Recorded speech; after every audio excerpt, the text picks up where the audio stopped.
Question 6. We're asked to solve the equation to sine 2x equals 1. We're going to start by rearranging. So we're going to move that root 2 over, and we have sine 2x equals 1 over root 2.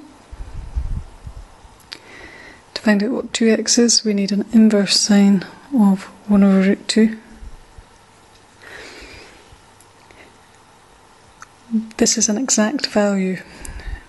We should have remembered the exact value triangles. This is the smaller of the two. We can tell from this that the inverse sine of 1 over root 2 is 45 degrees. So our first value for 2x is 45 degrees. What we found here is the quadrant 1 answer. Because our sine value was positive, we could actually have a value in the first quadrant or the second quadrant. So to find the second one, we do 180 take away 45, which gives us 135 degrees. The two values that I've got are for 2x, and I actually want the solution for x. In addition to that, the question gave us a range between 0 and pi, which means we need to give our answer in radians. So I need to half each of those and convert them to radians. I'm going to choose to convert to radians first, remembering that pi is 180 degrees. So the 45 degrees is pi over 4. The 135 is 3 times that, so it's 3 pi over 4.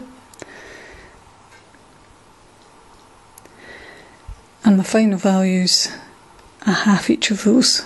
So half of a quarter is an eighth. So we get pi over 8, or 3 pi over 8. And that's our two solutions for question 6.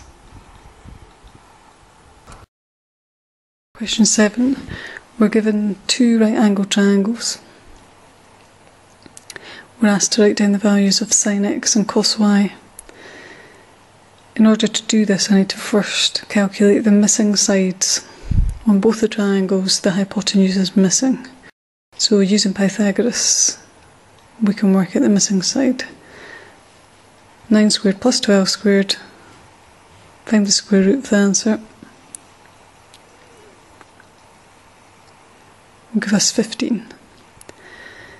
And the second triangle, same thing. 10 squared plus 24 squared. Square root of the answer. Gives us 26. Sine of x is opposite over hypotenuse. So it's 9 over 15. We can simplify that to 3/5. Cos of y is adjacent over hypotenuse, which is 10 over 26, and we can simplify that to 5 over 13. That's our answer to part A. Part B asks us to expand cos x plus y to show the exact value is minus 16/65. In order to complete the expansion, we're going to need to work out the other two ratios. So we're going to need to know what cos x is and sine y. So we're going to go back and look at our triangles. Cos x, adjacent over hypotenuse, so it's 12 over 15, which is 4/5. The sine of y, opposite over hypotenuse, is 24 over 26, which is 12/13. Now I'm going to go to my formula sheet to see what the expansion for cos x plus y is. Remember, you don't need to memorise these. They're always going to be on your exam sheet.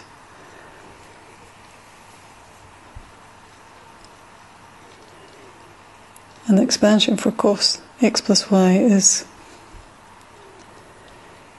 cos x, cos y, minus sine x, sine y.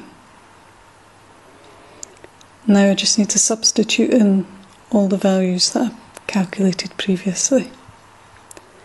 So we'll get 4/5 times 5/13 minus 3/5 times 12/13 gives us 20/65.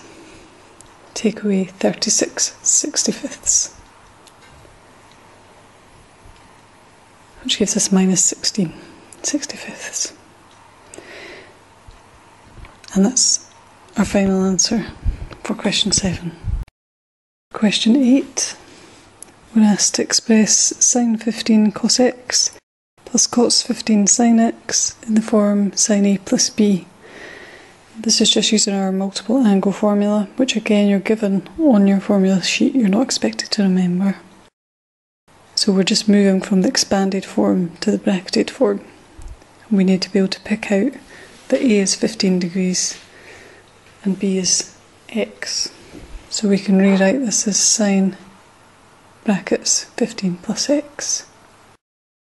For the second part, we're asked to use this answer to solve the equation below. It's a trig equation. On the left hand side we have sine 15 cos x plus cos 15 sin x. I'm just going to sub in what we've just written for part A. So I've got sine 15 plus x equals, and then it's root 3 over 2. To get our 15 plus x we need to do an inverse sine of root 3 over 2.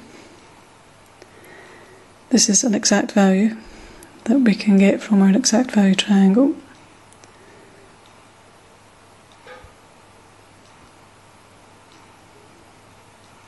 We can see that the inverse sine of root 3 over 2 is 60 degrees.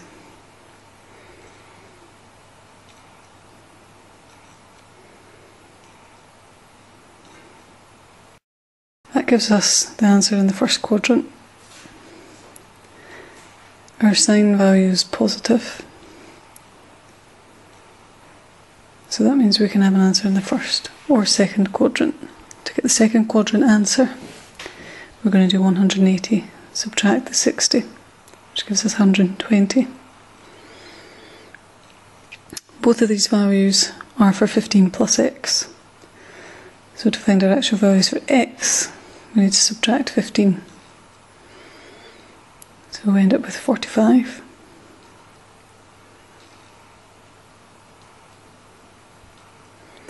And 105. And that's the two solutions for part B.